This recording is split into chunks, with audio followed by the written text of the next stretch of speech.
31 minutos pasó ya de las 4 de la tarde, 4:30 en toda la República Argentina, 20 grados la temperatura en la ciudad de Salta, 30% el porcentaje de humedad.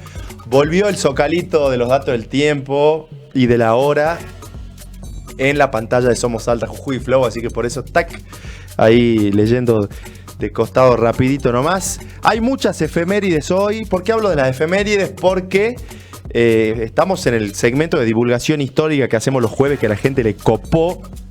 Estamos haciendo la columna de historia con Nicolás Mogni. Nico, Mogni. A ver, la pronunciación correcta es Moñi. Moñi. Pero normalmente me dicen Mogni, es más fácil. ¿Qué preferís vos? Los alumnos me dicen Mogni, así que me da igual, digamos, ¿no? Si te digo Moñi, está bien. Moñi está perfecto, es lo que corresponde. Digamos. Mi abuelo diría que es Moñi y se ofendería si digo que es Mogni. Nico Moñi, entonces. Dale. ¿Cómo andamos, Nico? Bien, por suerte. Con ganas ya de empezar oficialmente la columna, empezar a ver por dónde va, digamos, este tema de hablar de historia también para un público general, pero también, bueno, viendo también qué es lo que la gente va demandando, qué es lo que la gente también quiere entender. Así que con ganas. Recién te mencionaba que hoy es el natalicio de Arturo Humberto Illia, nació un día como hoy en el año 1900, justo en esta campaña, en esta movida de la recuperación del busto del doctor Arturo Iñatievia, que fue su ministro de Salud, fue quien hizo la famosa ley de medicamentos genéricos, que algunos dicen fue el detonante del nada más y nada menos que el del derrocamiento de Illia como presidente. Iba a decir eso, no lo vamos a cargar a Iñatievia con ese mote, pero sí, bueno, quizás por lo más recordado, digamos, por haberse enfrentado a las farmacéuticas en ese momento tan crítico y, bueno, pues por el desenlace que tuvo el gobierno de Illia, que, bueno, fue un gobierno que estaba socavado de legitimidad por todos lados, ¿no? Le costó reconstruir esa relación con la sociedad y, bueno, a la menor excusa se lo tiró abajo, así, ¿no? Todo muy buen gobierno para tan poca legitimidad, porque si uno ve los indicadores socioeconómicos, educativos, de crecimiento del producto, de desarrollo económico, fue un buen gobierno en un contexto muy complicado. Le tocó un momento histórico que realmente no acompañó a eso que intentó llevar a cabo, ¿no? Y de hecho, bueno, un poco hoy la columna y de lo que vamos a hablar tiene que ver con estos vaivenes, con estos movimientos que tiene la historia política argentina. Un poco la semana pasada preguntabas, hay ciclos en la historia se repite. Y una de las cosas que charlábamos es que cuando las condiciones no cambian, bueno, hay cosas que se repiten. Cuando las clases políticas son más o menos las mismas, hay cosas que se van a seguir repitiendo, ¿no? Y en ese sentido, hay una pregunta clásica que me parecía que era interesante para abrir este espacio de columnas de historia, que tiene que ver con ¿desde cuándo podemos empezar a hablar efectivamente de que esto es Argentina? ¿Desde cuándo esto es un país hecho y derecho, podemos decir, con todas las condiciones que reúnen y que uno puede decir, bueno, este es el país Argentina? Territorio, población y poder. Podríamos decir, resumir en esas tres ideas. Y en el sentido de pertenencia también, que es importante. Bueno, yo me considero rioplatense, argentino.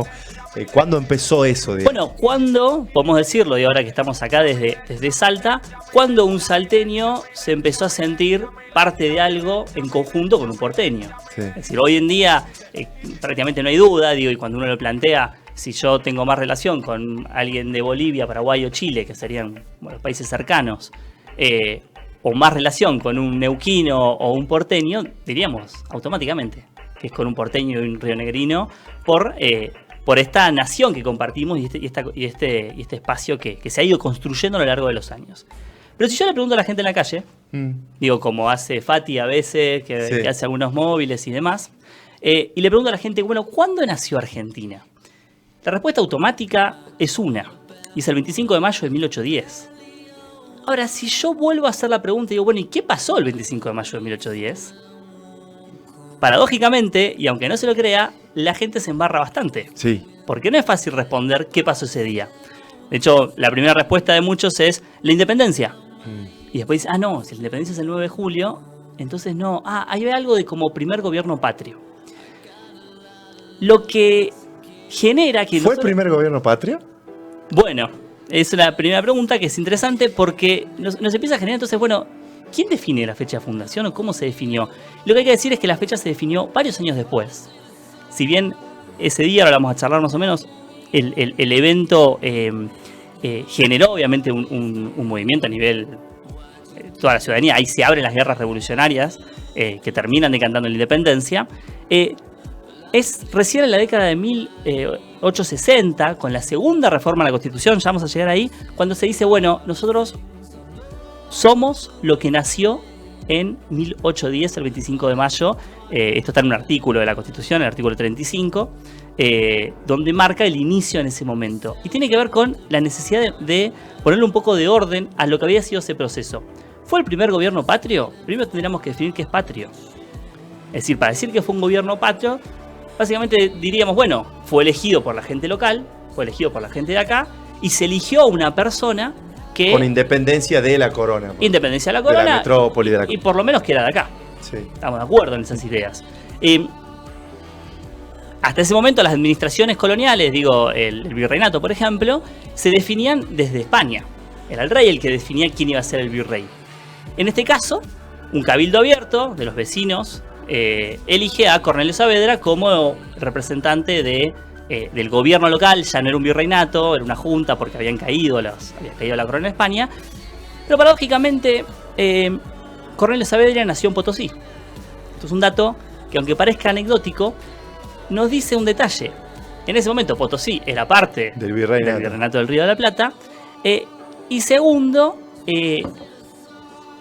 no hacía falta o no necesitaban que sea del Cabildo de Buenos Aires o que sea específicamente de ese lugar para declarar que Potosí también era la patria de aquellos que habitaban ese lugar. Pero, paradójicamente, no es la primera vez que Buenos Aires elige a su gobernante. De hecho, un par de años antes, cuando fueron las invasiones inglesas, lo eligieron a Liniers. Francés. Era un francés, entonces por eso no entra en la categoría de patrio y ahí juegan un poquito. El otro era de Potosí, hoy es parte de otro país. Era francés, pero lo eligió un cabildo abierto en Buenos Aires. Bien, lo elige como virrey, después el rey lo termina ratificando y muy rápidamente lo cambian por Cisneros, que es el que pasó más a la historia, ¿no? Baltasar Hidalgo. Exactamente. Pero entonces, eso embarra un poco este origen, sí, y realmente lleva a preguntarse por cuál iba a ser el proyecto de país, ¿no? En ese momento hay discusiones, un poco por oportunismo de la caída de la corona, pero también por las posibilidades que se abrían.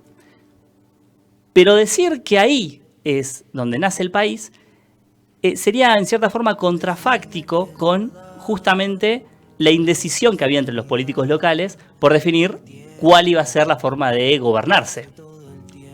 Digo, uno presume que si es la República Argentina, nació ahí nació una república. Y de hecho lo que nos encontramos son con más proyectos monárquicos que republicanos. No, y además de eso, más allá de proyectos monárquicos republicanos, que me parece la segunda etapa, muchos que seguían sosteniendo desde el Cabildo la necesidad de seguir formando parte de la metrópoli y la subordinación a Fernando VII. Absolutamente, de hecho la Junta de Gobierno que lo declara a Cornelio Saavedra, quien va a presidir la Junta, se declara a nombre del señor don Fernando VII, en un signo de marcar, como evitar quizá una reacción desde España.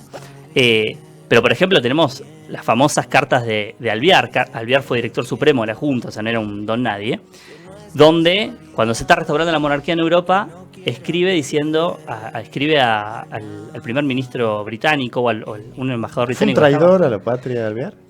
Bueno, hay que ver qué es lo que estaba construido ahí, pero sí podemos decir que fue un traidor a los proyectos que había acá, seguramente. Porque le escribe pidiendo a Gran Bretaña que vuelva a tomar posesión sobre estas tierras, que esta nación joven no se puede gobernar, que es imposible por las disputas políticas que hay entre los dirigentes del país, que esto se logre formar como un Estado, por ende que aceptamos, dice Alvear, formar parte de la corona británica. Después con Brasil hizo algo también medio... Bueno, se fue a Brasil, este embajador estaba en Brasil, se fue a Brasil, se exilió allá porque bueno, su proyecto obviamente no funcionó, pero sí nos habla del ¿cómo decir?, desmadre que había en ese momento.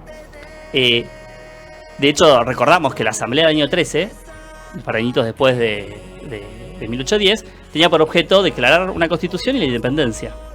Bueno, se juntan los diputados de todas las provincias, de todos los cabildos que habían aceptado juntarse en esa asamblea, y no hacen ninguna de las dos cosas. Libertad de vientres. Libertad de vientres, terminan con la nobleza, con el yanaconazgo, con la mita, con varias instituciones fuertes, pero no logran establecer efectivamente la independencia. Se va a hacer en 1816, pero algo muy paradójico, que yo tenía un mapita, no sé si se puede mostrar el mapa 1, a ver, que tiene que ver con las provincias que formaron parte de ese primer cabildo, o de esa primera acta de independencia.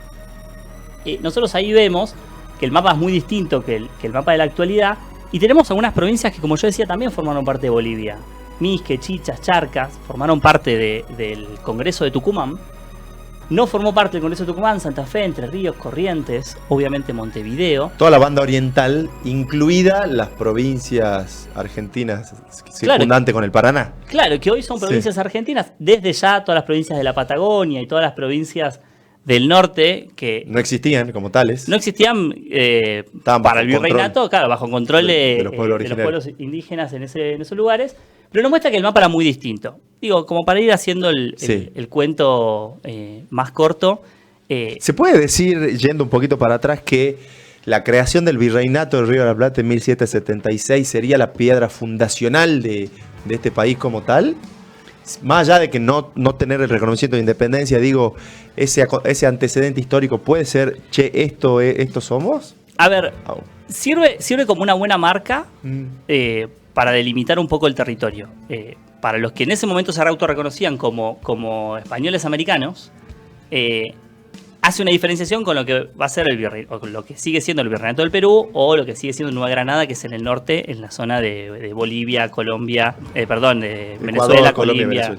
Y en cierta forma sí, porque lo primero que se reclama es Potosí, y todas las guerras que nosotros tenemos, en las que participa Güemes, Belgrano, el Ejército del Norte, siempre es defendiendo hasta incluso Potosí y más al norte. ¿Por las minas? ¿Por las minas? Obviamente, porque ahí estaban las riquezas, ¿no? De ahí también todo el motor, digamos, económico de toda esta zona era eso.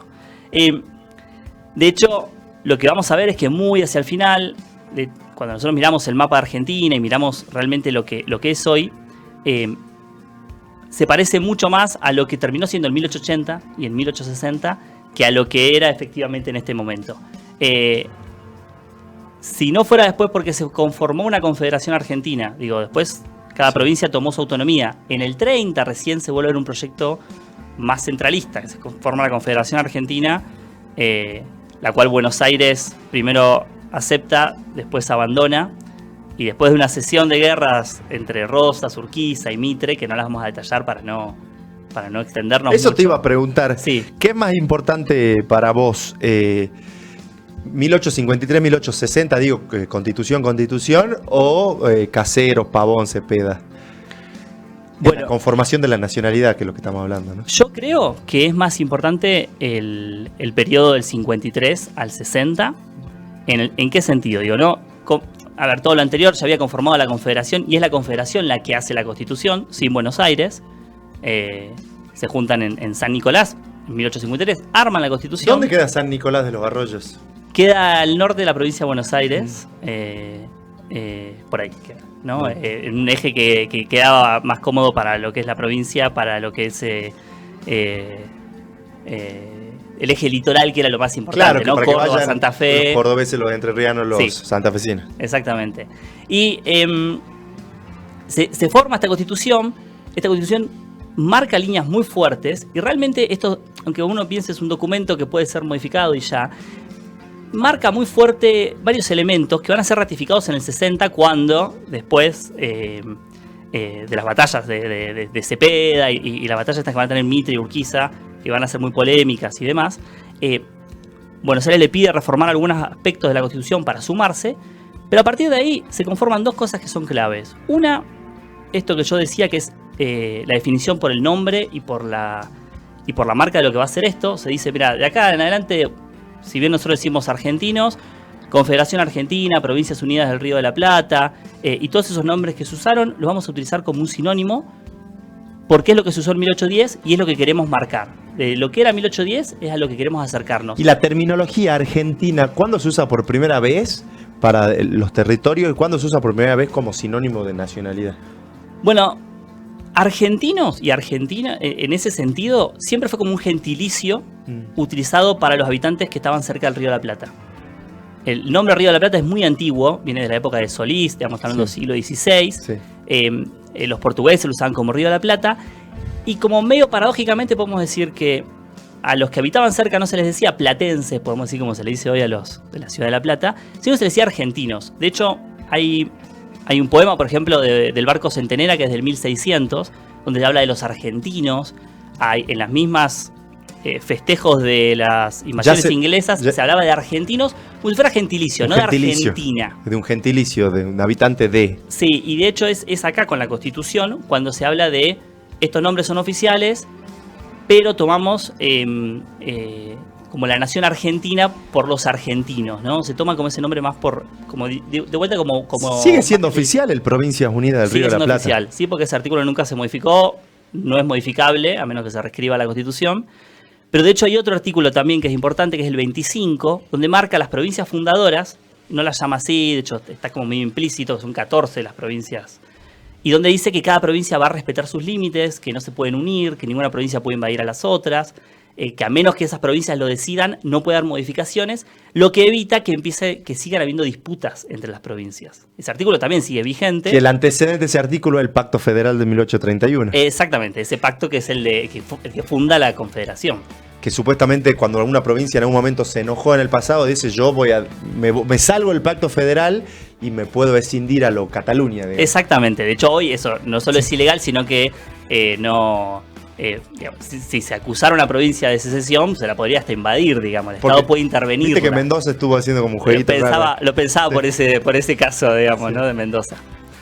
Así que, para concluir un poco, me parece que una de las cuestiones claves a la hora de pensar la argentinidad y pensar el Estado y todo lo que viene, digamos, a nivel país, es recordar que siempre son construcciones políticas, es decir, quizá no podemos rastrear una esencia nacional, que es algo que nos encantaría porque sería hasta mucho más fácil, como hacen los europeos, que se crean esencias que tienen capaz 2000 años, entonces de esa forma crean naciones con nacionalidades que impactan, podemos decir, con todos sus problemas también en términos de inmigración y demás, ¿no?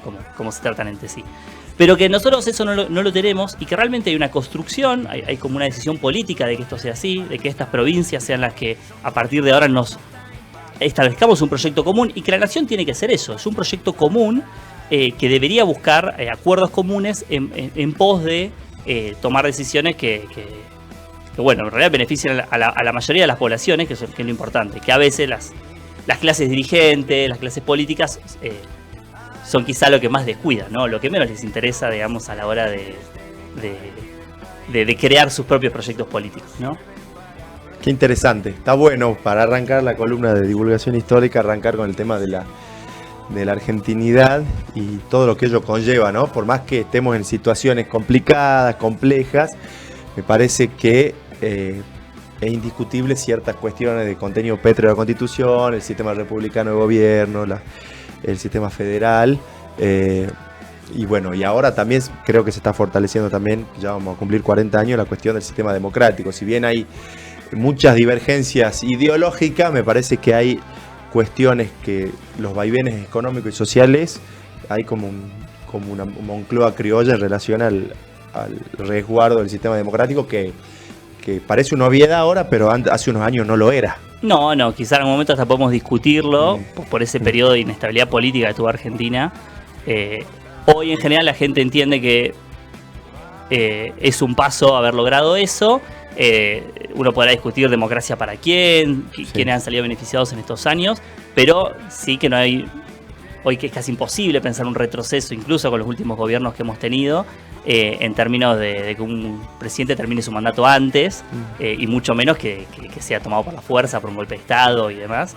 Eso en la población argentina prácticamente no tiene ningún tipo de asidero hoy en día, por lo menos, ¿no? ¿Trajimos otros mapas, Nico, para mostrar?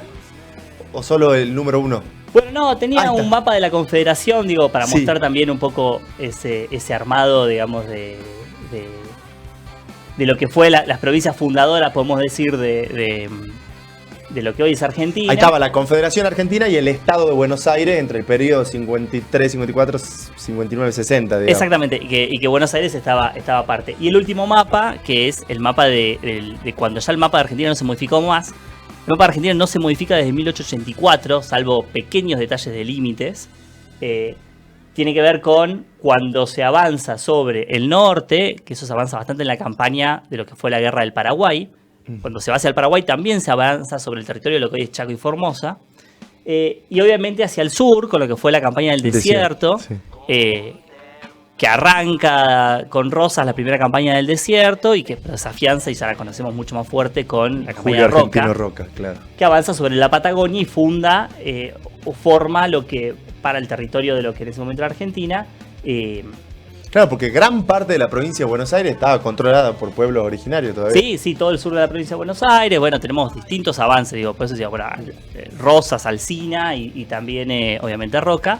Para avanzar sobre eso, incorporar hectáreas, también quizá para debatirlo otro día, pero que conforman bastante lo que va a ser la matriz productiva del país, porque esas hectáreas que se incorporan, contrario a lo que pasaba, por ejemplo, en Estados Unidos, con la conquista del oeste, donde se hacían pequeños productores y los famosos los farmers. Los famosos farmers. En pequeñas unidades productivas, acá no sé a cuántas familias, pocas, se le dio gran extensión territorial. Y, por ejemplo, hay un dato clave que es de las 10 primeras millones de hectáreas, 10 millones de hectáreas, vuelvo a decir el número, que conforman lo que es el oeste de la provincia de Buenos Aires y La Pampa. Esas tierras se reparten entre 300 personas. Es decir, 10 millones de hectáreas entre 300 personas. Eso es una marca de lo que fue las bases de además, apellidos emblemáticos que se repiten. Por ejemplo, si vos agarrás esas familias que se reparten la zona núcleo, provincia de Buenos Aires, La Pampa, ves apellidos como, no sé, Martínez de Oz, por ejemplo. Martínez de Oz, Anchorenas. Grondona. Exactamente. Sí. Apellidos que van a ser eje, digamos, en la política nacional después también, ¿no? Permanente, digamos. Y que siguen teniendo influencia, digo, la restricción externa, la falta de dólar, el que se liquida, no se liquida, digo, siguen teniendo poder reales. Absolutamente, digo, es parte de lo que, digamos, de una de las discusiones de la matriz productiva argentina, parte para discutir el famoso, llamémoslo mito, ¿no? Como querramos, digamos, de Argentina potencia mundial en esos años. Es decir, como bueno, quizá con un gran desarrollo económico, pero que en las bases era un elefante de pies de barro, digamos, ¿no? Con muy poca proyección, muchas pocas posibilidades de proyectarse. Claro, granero del mundo o chacra de Inglaterra, digamos. Y bueno, para poner una dicotomía así. Sí, podría ser. Sí, absolutamente. Así que bueno, hay como muchos elementos ahí que conforman al Estado argentino y que hoy en día, como vos decís, le seguimos arrastrando y que siguen siendo claves para entender esto que nosotros llamamos historia-problema, que no solo es el nombre bonito que le pusimos a nuestro Instagram, sino que tiene que ver con ver problemas históricos que siguen teniendo impacto en nuestro presente y que además nos dan herramientas para entender nuestro presente y nuestra actualidad, digamos. Buenísimo, Nico. La clase, iba a decir, la semana que viene, ¿seguimos hablando de historia argentina o vamos a algo más universal? Bueno, pensábamos un poco quizás correr un poco el eje y irnos a trabajar otra cuestión que también nos marca a nosotros como país y como nación, que es ¿qué significa ser del tercer mundo? Parece una cuestión abstracta, parece algo que respondemos rápido porque decimos Latinoamérica, tercer mundo, pero vas a discutir no solo la categoría económica, es decir, no solo la cuestión del desarrollo, sino el rol que ocupamos en términos políticos. Especialmente con algo que está pasando en el último tiempo, y es que los países del tercer mundo se están empezando a alinear, como se alinearon en otras décadas, para quizá enfrentarse, al menos políticamente, con las potencias europeas y Estados Unidos, ¿no? Entonces vamos a discutir un poco qué fue, dónde salió la denominación de tercer mundo y cómo estamos hoy con esas. Está bueno porque se puede discutir, ya no existe el tercer mundo porque son países desarrollados o en vía de desarrollo, si uno quiere ser políticamente correcto. El segundo mundo en la Guerra Fría era del otro lado de la cortina de hierro, la Unión Soviética y compañía, y el tercero era ni el primer mundo capitalista ni el segundo mundo socialista, digamos. Todo el proceso de colonización de África, de Asia y obviamente los países latinoamericanos. Me parece que está piola. Buenísimo, Nico. Nos vemos entonces el jueves. Nos vemos el jueves que viene, entonces un gusto. Ahí pasaba Nico Moñi en la columna de divulgación histórica, Historia Problema, en redes sociales. Lo pueden encontrar a los chicos. La verdad que nos encanta este segmento que arrancamos la semana pasada.